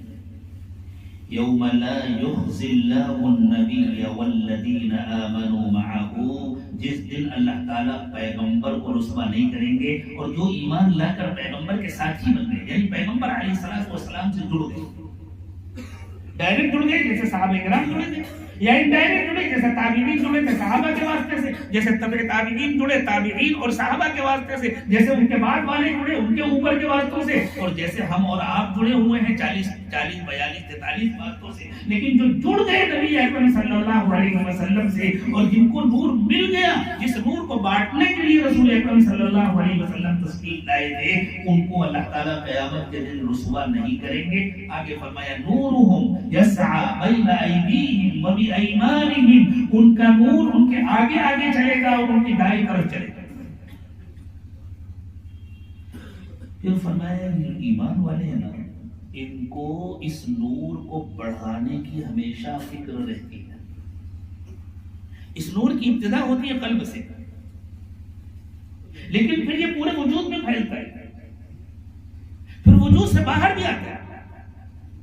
جیسے جسم کی اپنی ایک جیسے زمین کی اپنی ایک فضا ہے جو زمین کے ساتھ ساتھ حرکت کرتی ہے، جیسے آپ ٹارچ لے کر چلتے ہیں تو روشنی کا ایک دائرہ ہوتا ہے جو ٹارچ کے ساتھ ساتھ چلتا ہے، بالکل اسی طرح انسان کے جسم کے اندر سے نور نکل کر کے ایک حالہ بناتا ہے، ایک دائرہ بناتا ہے جو انسان کے ساتھ ساتھ چلتا ہے. تو اللہ تعالیٰ نے فرمایا یقولون ربنا اتمم لنا نورنا، یہ ایمان والے دعا مانگتے ہیں کہ اللہ ہمارے نور کو مکمل کر. تو پتہ چلا کہ اس نور کی تکمیل بھی ہوتی ہے، اس نور کا ایک اتمام بھی ہے، اور کسی چیز کا اتمام ہونا یہ اس بات کی دلیل ہے کہ اس میں اضافہ ہوتا ہے. جیسے بچہ ہے، کہتے ہیں ایک دن آئے گا یہ جوان ہو جائے گا، یعنی آہستہ آہستہ بڑھے گا، اس میں بڑھوتری ہوگی تب جا کر کے وہ جوان ہوگا. درخت ہے، چھوٹا سا پودا ہے، کہتے ہیں ایک دن یہ پورا درخت بن جائے گا. تو پورا درخت بننے کا مطلب یہ ہے کہ اس میں اضافہ ہوگا. تو جب کہتے ہیں کہ اللہ ہمارے اس نور کو مکمل کر دیجیے تو یہ اس بات کی دلیل ہے کہ اس میں اضافہ ہوتا ہے. کس طرح اضافہ ہوتا ہے اس اجمال کی تفصیل ہم تلاش کریں احادیث مبارکہ. رسول اکرم صلی اللہ علیہ وسلم کے رات کے آخری پہر کے معمولات جو حضرات صحابہ کرام نے اور خاص طور سے سیدنا عبداللہ ابن عباس رضی اللہ تعالی عنہما نے بیان فرمایا، کیونکہ حضرت عباس حضور کے گھر کے بچے تھے، تو کبھی کبھی صحابہ کرام کہتے تھے کہ بھئی تم چلے جاؤ، جب ان کی سگی خالہ بھی حضور کے ازواج مطہرات میں سے ایک تھی، تو وہ کہتے تھے آج تو حضور تمہارے خالہ کے گھر میں ہوں گے، تم بھی چلے جاؤ، تم چھوٹے بچے ہو، وہی رات میں رہو، اور رات میں اٹھنا، ذرا جاگتے رہنا اور ہمیں صبح بتلانا کہ اللہ کے نبی صلی اللہ علیہ وسلم تہجد میں کس طرح اٹھتے ہیں، کیا کرتے ہیں، کیا مانتے ہیں، تاکہ ہم بھی اس کی نقل کریں۔ اور خود حضور اکرم صلی اللہ علیہ وسلم نے امہات المومنین کو اس کی تاکید کی ہوئی تھی، میرا ہر عمل میری امت تک پہنچاؤ، کیونکہ میرا ہر عمل قابل تقلید ہے۔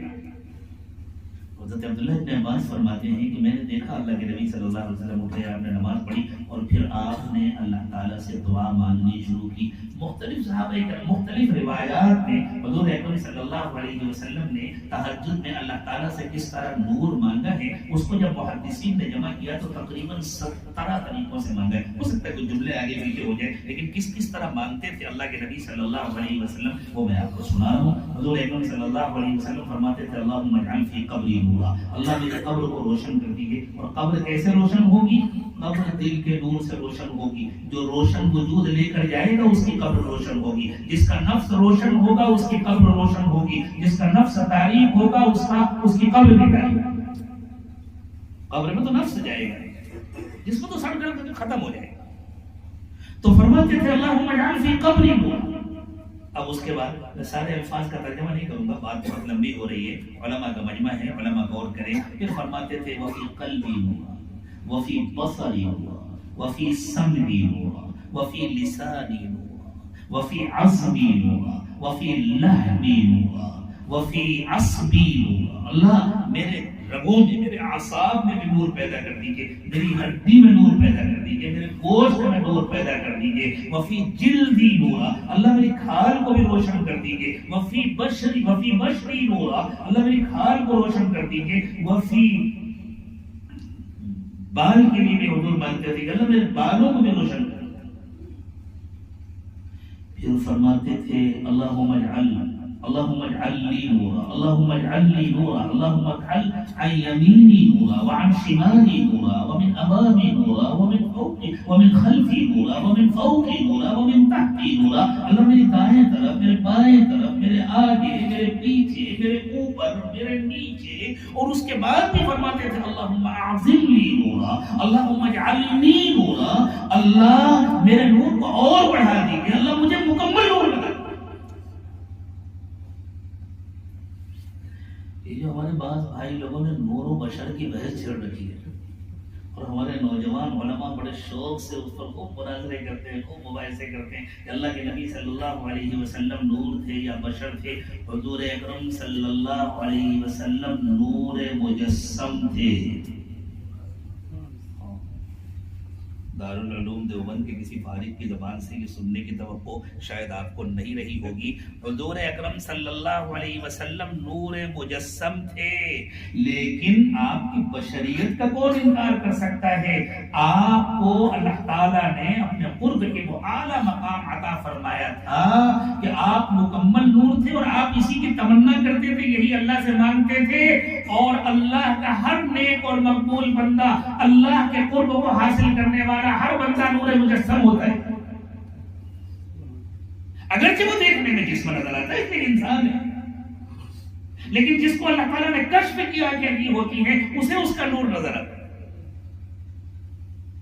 تو حضور کا نور ہونا آپ کے بشر ہونے کے منافی نہیں ہے، یہ جہالت کی باتیں ہیں۔ لوگ سمجھتے ہیں حضور نور مجسم نہیں تھے، آپ بشر نہیں تھے، اور حضور کو بشر کہنا بے ادبی ہے۔ ارے حضور کو بشر کہنا ہی حضور کا ادب ہے۔ بشر سے بڑھ کر کوئی مخلوق نہیں ہے جو اللہ کا قرب حاصل کر سکے، بشر سے بڑھ کر کوئی مخلوق نہیں ہے جس کو اللہ تعالیٰ نے وہ عزت دی ہو جو اور کسی کو نہیں۔ لیکن یہی تو سکھانے آئے ہیں اللہ کے نبی صلی اللہ علیہ وسلم، تم اس کی محنت کرو کہ تمہارا پورا وجود نور بن جائے۔ تو جب تک نفس پر محنت نہیں ہوتی، جب تک روح کو عروج نہیں نصیب ہوتا، روح کے ساتھ نفس بھی عروج کرتا ہے، تو جب تک یہ لطائف کو عروج نصیب نہیں ہوتا اور جب تک یہ لطائف اپنے اصل کو اور اپنے مقام کو بھولے رہتے ہیں، اس وقت تک نفس کے ساتھ ساتھ بیچاری روح بھی بالکل اسی دلدل میں پھنسی رہتی ہے اور مکمل تاریکی ہوتی ہے، مکمل اندھیرا ہوتا ہے۔ لیکن چونکہ وہ یہاں کی مخلوق نہیں ہے تو اگرچہ اس پر جسم کی محبت کا غلبہ ہو جاتا ہے، اس پر مادیت کا غلبہ ہو جاتا ہے اور وہ اسی میں مست رہتا ہے، لیکن اس کے باوجود اس کے اندر ایک بے چینی ہوتی ہے جو کبھی ختم نہیں ہوتی۔ اسی لیے آپ دیکھ لیں، دنیا میں صرف غریب خودکشی نہیں کرتے، دنیا میں اصل خودکشی کرنے والے مالدار لوگ۔ یہ تو میڈیا حقیقت کو چھپاتا ہے کہ اتنے کسانوں نے خودکشی کر لی، اتنے غریبوں نے خودکشی کر لی۔ غریب خودکشی کرنے والے بہت کم ہیں، اصل جو دنیا کے نہایت تعلیم یافتہ لوگ ہیں، نہایت مالدار لوگ ہیں۔ کیوں؟ اس لیے کہ ان کو وہ نورانیت نہیں ملتی، ان کی روح کو اور ان کے نفس کو اس کا اصل مقام نہیں ملتا، جو اصل اس کے غذا ہے وہ اسے نہیں ملی ہوتی، تو ایسی بے چینی ہوتی ہے، ایسی بے چینی ہوتی ہے، اور وہ اس بے چینی سے نکلنے کے لیے راستے تلاش کرتے ہیں مادی دنیا میں کہ شاید گھر بن جائے گا تو سکون مل جائے گا، دولت آ جائے گی تو سکون مل جائے گا، عزت مل جائے گی تو سکون مل جائے گا، فلاں کرسی مل جائے گی تو سکون مل جائے گا۔ اب جب کرسی بھی مل جاتی ہے، عزت بھی مل جاتی ہے، دولت بھی مل جاتی ہے، شہرت بھی مل جاتی ہے، تعلیم بھی حاصل ہو جاتی ہے، لیکن سکون نہیں آتا، تو پھر انسان پریشان ہو جاتا ہے، پھر ایسی زندگی پر موت کو ترجیح دیتا ہے اور خودکشی کرتا ہے۔ کبھی سنا کسی اللہ کے نیک بندے نے خودکشی کی؟ فاقوں میں زندگی گزری، لیکن خودکشی کا کوئی تصور نہیں، اس لیے کہ وہ تو اللہ سے جو ان کو نعمت ملی ہوتی ہے، اللہ کا قرب ملا ہوتا ہے، ان کی روح کو بالکل اطمینان ہوتا ہے، بالکل سکون ہوتا ہے۔ اسی لیے اللہ نے فرمایا الا بذکر اللہ تطمئن القلوب، دلوں کا اطمینان روپے پیسے میں نہیں ہے، دلوں کا اطمینان تو اللہ کی یاد میں۔ اللہ کی یاد صرف تسبیح لے کر کے اللہ اللہ کر لینا اور صرف مسجد میں آ کے نماز پڑھ لینا اور پھر بازار میں جا کر کے بدنگاہی کرنا اور اللہ کی نافرمانی کرنا، اس میں نہیں ہے سکون۔ وہ اللہ کی یاد جس میں لطائف کو عروج نصیب ہوتا ہے اور جس میں لطائف اپنے اصل سے ملتے ہیں اور اللہ کے ساتھ تعلق نصیب ہوتا ہے، اس کے ذریعے سکون ملتا ہے۔ یہ لطائف کے سفر ہوتے ہیں، 4 مرحلے ہوتے ہیں سفر کے، ہر لطیفہ اس طرح سفر کرتا ہے۔ پہلا مرحلہ ہوتا ہے نیچے سے اوپر جانا، آہستہ آہستہ آہستہ آہستہ جتنی ذکر کی محنت ہوتی ہے یہ لطیفہ اوپر جاتا ہے اور اوپر جا کر اپنی اصل میں مل جاتا ہے، جو گویا نور کا سمندر ہے۔ اس میں مل جانے کے بعد پھر دوسرا مرحلہ ہوتا ہے اس کا واپس آنا۔ جب وہ واپس آ جاتا ہے تو واپس آ کر کے پھر اپنی جگہ جہاں سے گیا تھا وہاں آ کر کے ٹھہر جاتا ہے۔ یہ جو پہلا مرحلہ ہوتا ہے اس کو کہتے ہیں عروج، اور پھر جا کر کے اپنی اصل میں ملتا ہے، اس کو کہتے ہیں فنا۔ پھر جب واپسی ہوتی ہے اس کو کہتے ہیں نزول، اور پھر یہ اپنے مقام پر آ جاتا ہے اس کو کہتے ہیں بقا۔ لیکن اب اس کا رشتہ ہو جاتا ہے اوپر سے اور اس کے ذریعے سے نور آنا شروع ہو جاتا ہے اور وہ نور پورے جسم میں پورے وجود میں آتا ہے اور بڑھتا ہے۔ اس کو سمجھے، آپ کو اپنے گھر میں روشنی چاہیے تو آپ کیا کریں گے؟ پہلے وائر لے جائیں گے وہاں جہاں سے کرنٹ آ سکتا ہے، پہلے ادھر سے سفر شروع ہوتا ہے نا، یہاں سے وائر وہاں لے جائیں گے اور جب وائر وہاں لگ گیا جڑ گیا اب وہاں سے کرنٹ آئے گا۔ تو اس طرح پہلے عروج ہوتا ہے، وہ وائر اوپر جاتا ہے، پھر نزول ہوتا ہے، وائر فکس ہو جاتا ہے، اب اس کے بعد کرنٹ آنا شروع ہو جاتا ہے، نور آنا شروع ہوتا ہے۔ نفس پر ایسی محنت کرنا کہ یہ جہاں پھنسا ہوا یہاں سے نکلے اور پھر اس کو عروج نصیب ہو اور یہ اپنی اصل میں پہنچ جائے اور اپنی اصل کو پہچان لے اور پھر وہاں سے واپس آ جائے، اسی کا نام ہے تزکیہ۔ یہی سکھانے کے لیے تشریف لائے ہیں انبیاء کرام علیہم الصلوۃ والسلام۔ تو جب تک تزکیہ نہیں ہوتا اس وقت تک نفس پر مادیت کا غلبہ رہتا ہے، وہ یا نفس پر جسمانی تقاضوں کا غلبہ رہتا ہے، اور جب نفس کا تزکیہ ہو جاتا ہے تو خود جسم پر بھی روحانیت کا غلبہ ہوتا ہے۔ جب تک تزکیہ نہیں ہوتا اس وقت تک گناہ اچھے لگتے ہیں، نیکیوں میں دل نہیں لگتا، اور جب تزکیہ ہو جاتا ہے تو نیکی اچھی لگتی ہے، گناہ میں دل نہیں لگتا. پھر انسان کہیں گناہ کے ماحول میں پھنس جائے تو اسے بے چینی ہوتی ہے، اور جب تک تزکیہ نہیں ہوتا کہیں نیکی کے ماحول میں پھنس جائے تو اسے بے چینی ہوتی ہے. بیچارہ بار بار گھڑی دیکھتا ہے، ادھر ادھر دیکھتا ہے، کب ختم ہوگا بیان، کب میں نکلوں گا، کب ختم ہوگی نماز. پھر تو تراویح کی 20 رکعت پڑھنی مشکل ہو جاتی ہے، جلدی بھاگنے کی کوشش کرتے ہیں. پھر تو نماز کے بعد دعا مانگنے کی بھی توفیق نہیں ہوتی، کب امام صاحب سلام پھیرے اور ہم بھاگے. کیوں؟ مسجد میں دل نہیں لگتا، اللہ کے گھر میں دل نہیں لگتا.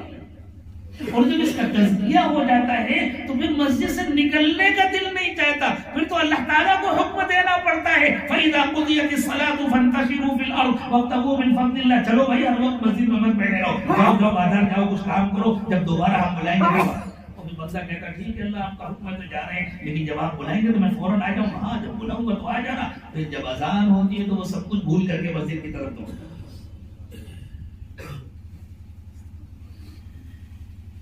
اللہ تعالیٰ نے 7 قسمیں کھائی ہیں اس حقیقت کو بتلانے کا. 7 قسمیں، چونکہ دنیا میں اللہ تعالیٰ نے اس کا انتظام کیا ہے. دنیا میں رہتے ہوئے اللہ نے روشنی کے انتظامات کیے نا. انسان کو کہیں نہ کہیں سے روشنی ملتی ہے، تو کہاں سے روشنی ملتی ہے ہمیں؟ اصل میں تو سورج سے ملتی ہے. اور اگر رات کا وقت ہو، سورج ڈوبا ہوا ہو اور چاندنی رات ہو تو کہاں سے روشنی ملتی ہے؟ چاند سے روشنی ملتی ہے. تو جب سورج نہیں ہوتا تو چاند کی روشنی سے کام چلا لیتے ہیں. تو اللہ تعالیٰ نے فرمایا ہم نے تمہارے وجود کو روشن کرنے کے لیے بھی ایک سورج بنایا ہے. وہ سورج کون ہے؟ وہ نبی اکرم صلی اللہ علیہ وسلم کا قلب اطہر ہے. لیکن یوں ہی روشنی نہیں مل جائے گی، تم کو ہمارے ساتھ اپنا رشتہ جوڑنا ہوگا، تم کو کثرت سے ہم کو یاد کرنا ہوگا. سورہ احزاب میں ہم دیکھیں جہاں اللہ تعالیٰ نے کثرت سے یاد کرنے کا حکم دیا ہے. فرمایا یا ایھا الذین آمنوا اذکروا اللہ ذکرا کثیرا، اے ایمان والو بہت کثرت سے اللہ کو یاد کیا کرو. وسبحوہ بکرۃ واصیلا، اور صبح اور شام تسبیحات پڑھا کرو. والذی یصلی علیکم وملائکتہ لیخرجکم من الظلمات الی النور. اللہ تعالیٰ نے اپنے فرشتوں کے ذریعے ایسا نظام بنایا ہوا ہے، اللہ کے حکم سے فرشتے کام کرتے ہیں کہ جب تم اللہ سے اپنا رشتہ مضبوط کرو گے اور کثرت سے اللہ کو یاد کرو گے تو اللہ تمہارے اندر کی تاریکی ختم کریں گے، تمہیں روشنی دیں گے. لیخرجکم من الظلمات الی النور.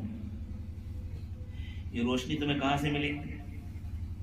جس طرح دنیا میں اللہ تعالیٰ نے ہماری زمین کی تاریکی ختم کرنے کے لیے اللہ نے سورج بنایا، تو اصل تو اللہ روشنی دیتے ہیں، اصل تو فرشتے سورج کو کنٹرول کرتے ہیں. لیکن نظر یہ آتا ہے کہ سورج سے روشنی مل رہی ہے کیونکہ دنیا کو اللہ تعالیٰ نے دارالاسباب بنایا ہے. اسی طرح ہمارے نفس کو روشن کرنے کے لیے، ہمارے قلب کو روشن کرنے کے لیے، ہمارے وجود کو روشن کرنے کے لیے بھی اللہ تعالیٰ نے ایک روحانی سورج بنایا ہے. جب ہم اللہ سے اپنا رشتہ مضبوط کر لیتے ہیں اور وہ رشتہ جڑتا ہے اللہ سے حضرت محمد صلی اللہ علیہ وسلم کے واسطے سے، تو اللہ تعالیٰ ہمیں جو روشنی عطا فرماتے ہیں وہ حضرت محمد صلی اللہ علیہ وسلم کے قلب اطہر کے ذریعے عطا فرماتے ہیں.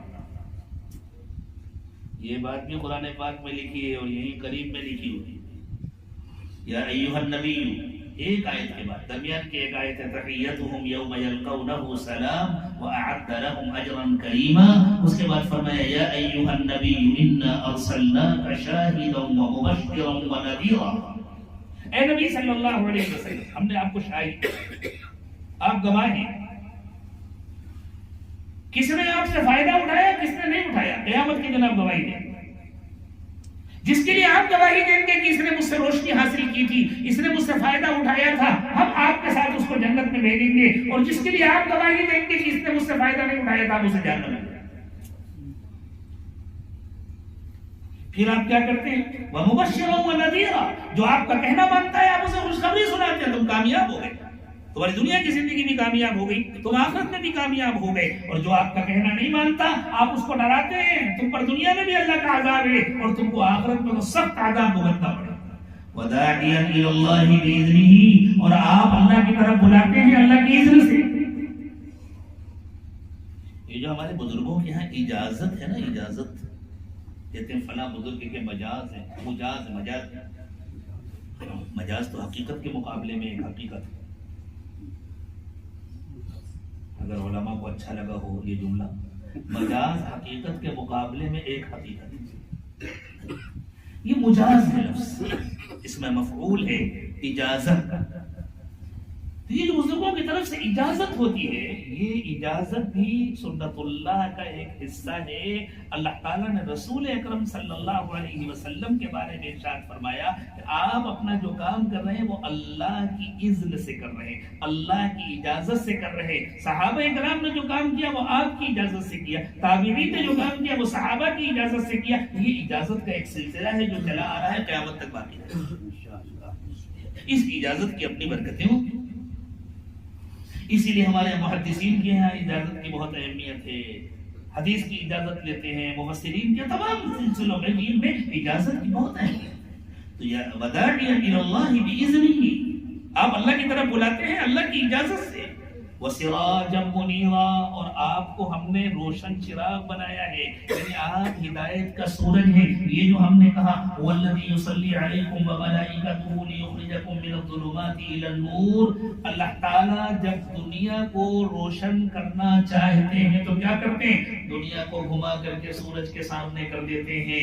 اللہ ہی کرتے ہیں، دنیا کو گھماتے ہیں۔ اللہ چاہے تو دنیا کو ایک جگہ روک دے، لیکن جب اللہ دنیا کو گھما کر سورج کے سامنے کر دیتے ہیں تو دنیا روشن ہو جاتی ہے۔ اور یہ کام فرشتے ہر کام پر مقرر ہیں، زمین کو گھمانے پر بھی فرشتے مقرر ہیں، سورج کو کنٹرول کرنے پر بھی فرشتے مقرر ہیں، اللہ کے حکم کے مطابق فرشتے یہ کام کرتے ہیں۔ بالکل اسی طرح جب اللہ کسی انسان کے وجود کو روشن کرنا چاہتے ہیں تو اسے رشتہ عطا فرما دیتے ہیں حضرت محمد صلی اللہ علیہ وسلم سے، اور اس کا دل حضور اکرم صلی اللہ علیہ وسلم کے قلب سے مستفید ہو کر روشن ہو۔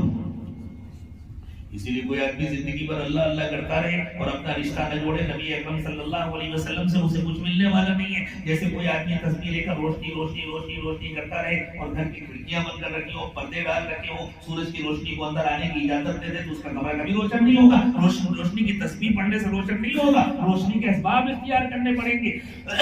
اسی طرح دل کے روشن کرنے کا جو سبب حقیقی ہے وہ ہے اتباع محمد صلی اللہ علیہ وسلم۔ من یطع الرسول فقد اطاع اللہ ومن تولى فما ارسلناك عليهم حفيظا، جس نے نبی کا کہنا مانا اس نے اللہ کا کہنا مانا، اور جو نبی کا کہنا نہیں مانتا اسے جہاں جانا ہے جائے۔ اے نبی صلی اللہ علیہ وسلم آپ اس کے ذمہ دار ہیں۔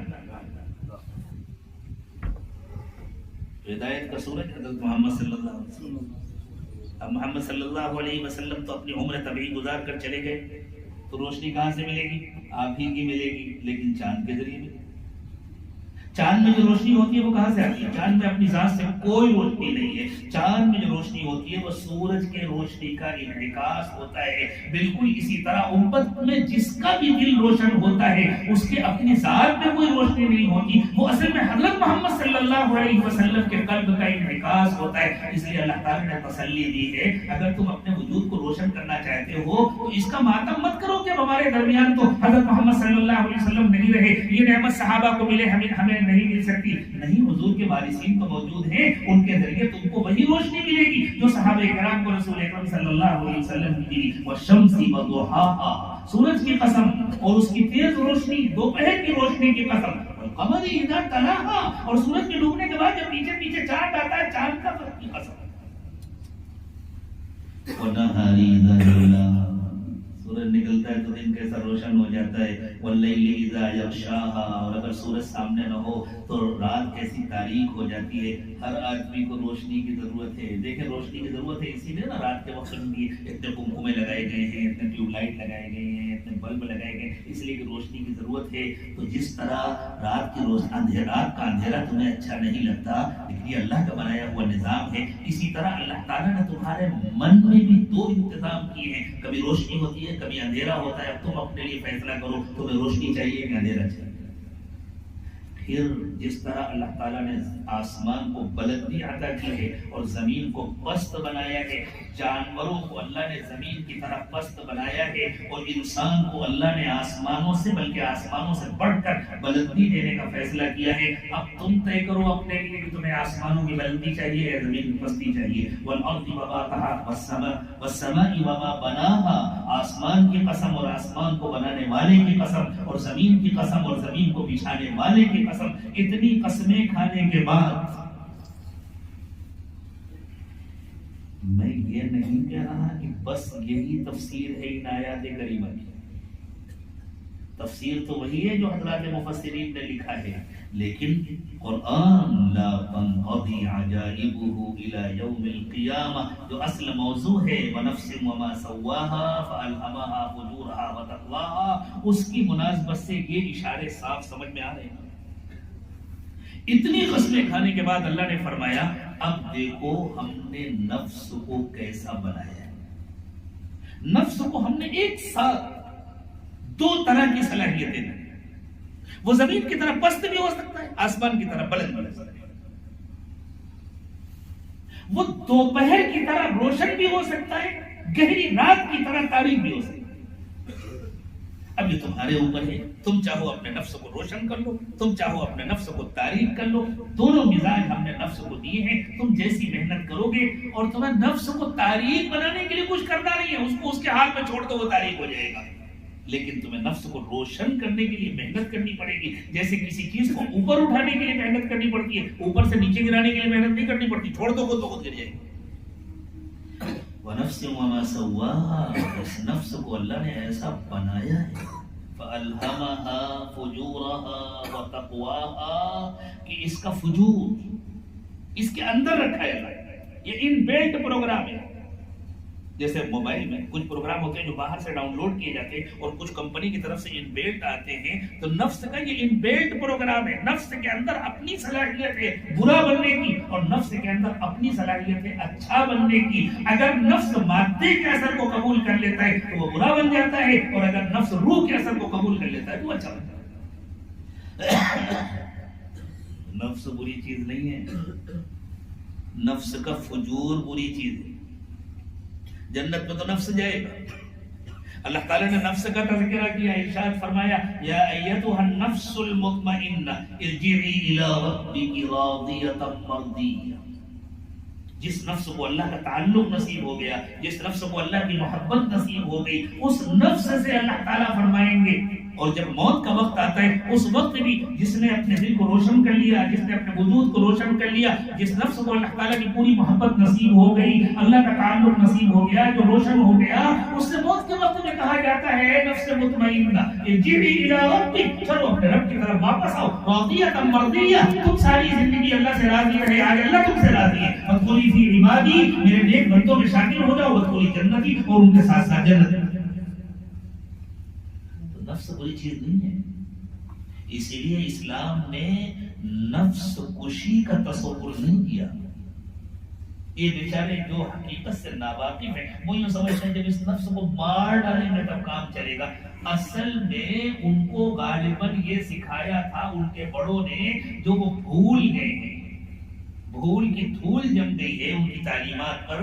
اس کی وجہ سے ان کو یہ سکھایا گیا تھا کہ نفس کی خباثتوں کو مار ڈالو، نفس کی برائیوں کو مار ڈالو، اور نفس کو اوپر کی طرف لے جاؤ. جو سمجھے نفس کو ہی مار ڈالو. تو نفس کشی کوئی چیز نہیں ہے. ہمارے یہاں تو نفس کی اصلاح ہے، نفس کی دھلائی ہے، نفس کی صفائی ہے، نفس کا تزکیہ ہے. تو فرمایا فَأَلْهَمَهَا فُجُورَهَا وَتَقْوَاهَا، اسی کے اندر اللہ تعالیٰ نے اس کا فجور بھی رکھا ہے. وہ بگڑتا ہے تو ایسا بگڑتا ہے کہ اللہ اکبر، اللہ کا مقابلہ کرتا ہے. فرعون نے کہا انا ربکم الاعلی. آج بھی کتنے فرعون ہیں جو یہی دعویٰ کرتے ہیں، چاہے ان کی تعبیر یہ نہ ہو، چاہے وہ اپنی زبان سے یہ جملہ نہ بولتے ہوں، لیکن وہ اپنے عمل و کردار سے یہ دعویٰ کرتے ہیں کہ ہم سب سے بڑے ہیں. قارون سے حضرت موسیٰ علیہ السلام نے کہا اللہ نے نعمت دی ہے اس کو خرچ کرو اللہ کے بندوں میں. تو اس نے کہا انما اوتیتہ علی علم عندی، میں نے اپنی محنت سے اپنی صلاحیت سے کمایا، میں کیوں خرچ کروں؟ میں ان لوگوں پر کیوں خرچ کروں جو ننگے بھوکے ہیں؟ اللہ کو کھلانا ہوتا تو خود ہی کھلا دیتے. انطعم من لو یشاء اللہ اطعمہ، اللہ چاہتے تو انہیں خود کھلا دیتے، ہم کہیں وہ کھلائیں. بات دوسرے لوگوں کے بارے میں قرآن پاک میں سورہ یاسین میں اللہ تعالیٰ نے یہ بات ارشاد فرمائی. تو یہ نفس کا بگاڑ ہے، اور یہی نفس جب سدھرتا ہے تو اللہ اکبر. کیا انبیاء کرام علیہ السلام کی ذات میں نفس نہیں تھا؟ لیکن ان کا نفس قدوہ ہے، ان کا نفس نمونہ ہے، ان کا نفس مقتدی ہے، ان کا نفس امام ہے روحانیت. اللہ ہمیں بھی ایسا نفس عطا فرما دے. اللہ ہمارے نفس کو منور کر دے، روشن کر دے. تو جب نفس میں جب اللہ کا تعلق نصیب ہو جاتا ہے تو پھر نفس کے اندر تقویٰ آتا ہے، اور یہ تقویٰ بھی اندر سے پھوٹتا ہے. یہ تقویٰ بھی اندر سے آتا ہے. جیسے کسی کوئلے میں آگ لگا دی جائے تو آگ اندر سے پھوٹتی ہے نا، شعلہ اندر سے اٹھتا ہے، باہر آتا ہے. بالکل اسی طرح بزرگوں نے فرمایا کہ جب لطائف روشن ہو جاتے ہیں، یہ جو نفس ہے اس کے اندر سے روشنی پھوٹتی ہے، اور یہی روشنی پورے وجود میں پہنچتی ہے، اور یہی روشنی چاروں طرف پھیلتی ہے، جیسے کوئلے کے اندر سے آگ کا شعلہ بنتا ہے. قد افلح من زکاہا، جس نے اس کو پاک کر لیا وہ کامیاب ہو گیا. وقد خاب من دساہا، اور جس نے اس کو گندگی میں پڑا رہنے دیا وہ ناکام ہو گیا. اللہ ناکامی سے میری آپ کی سب کی حفاظت فرمائے، اور اللہ یہ کامیابی مجھے بھی نصیب فرمائے، آپ کو بھی نصیب فرمائے. لیکن میرے دوستو، اس کے لیے ارادہ خود کرنا پڑے گا، فیصلہ خود کرنا پڑے گا، نیتیں درست کرنی پڑیں گی، اور پھر کسی بڑے کے زیر نگرانی اس راستے کو طے کرنا پڑے گا. سلوک عربی میں راستہ طے کرنے کو کہتے ہیں، چلنے کو کہتے ہیں. یہ جو تزکیے کا پورا پروسیجر ہے اس کو سلوک اسی لیے کہتے ہیں کہ انسان کو یہ راستہ طے کرنا پڑتا ہے. اللہ تعالیٰ ہم سب کے لیے اس راستے کو آسان کر دے، اور ہم سب کو ہماری حقیقی منزل عطا فرما دے. آخر دعوانا ان الحمدللہ رب العالمین. اب ہم توبہ کے کلمات پڑھیں گے انشاءاللہ. جو لوگ سلسلے میں داخل ہونا چاہتے ہیں وہ بیعت کی نیت کر لیں، جو پہلے سے بیعت ہے وہ اپنی بیعت کو تازہ کرنے کی نیت کر لیں. جو کسی اور سلسلے میں داخل ہیں، کسی اور اللہ والے سے جڑے ہوئے ہیں، وہ اپنی اسی بیعت کو پختہ اور مضبوط کرنے کی نیت کریں، اور ان کے بڑوں نے، ان کے بزرگوں نے جو بھی معاملات بتلائے ہیں ان کی خوب پابندی کریں، اور اپنے اپنے شیخ سے اپنا رابطہ خوب مضبوط رکھیں. اصل اس سلوک پہ کام شیخ کا ہوتا ہے. جیسے دیکھیں ٹرین چلتی ہے نا، تو ڈبے کا کام یہ ہے کہ وہ جڑ جائے انجن سے. پہلے نمبر پر ہے تو ڈائریکٹ انجن سے جڑ جائے، دوسرے نمبر پر ہے تو پہلے ڈبے سے جڑ جائے، 20ویں نمبر پر ہے تو 19ویں ڈبے سے جڑ جائے. جہاں تک انجن سے جڑے ہوئے ہیں ڈبے، ان کے پیچھے وہ جڑ جائیں اور اس